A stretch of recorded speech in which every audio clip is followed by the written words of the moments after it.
dan menerapkan kumpulan kerja tersebut.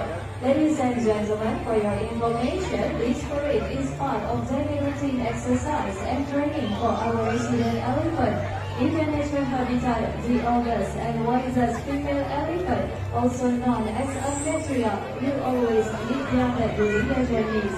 A typical elephant family usually comprises between 6 to 12 individuals elephant, but may expand to a larger group of 30.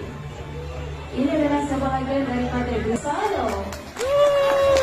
First elephant, ladies and gentlemen, we have Sano.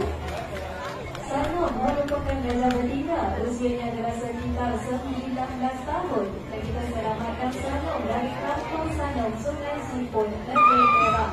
Sano is a female elephant, aged around 19 years old, and we say Sano from the state of Perak. Dan kali ini Sano tak tunjuk pada latihan asas, iaitu latihan angkat kaki, di mana gajah-gajah akan dilatih untuk berdiri di atas kedua belah kaki pada masa yang sama. Sano would like to show you how you stand with your legs at the same time.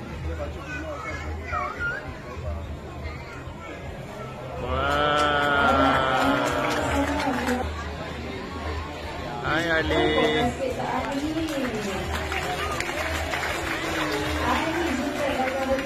Usianya adalah sekitar 13 tahun. Kita selamatkan Ali dari negeri Sembilan.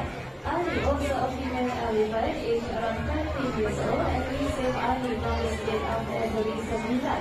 Dan Bapak Ibu sekalian, mungkin ada di antara anda yang tertanya-tanya bagaimana cara mangkuk-mangkuk di sini naik ke atas badan gajah.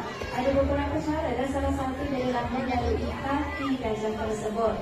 Ali would like to show you how she can have her mahu, Mr. Ahmed, then on her back using the leg. Silakan.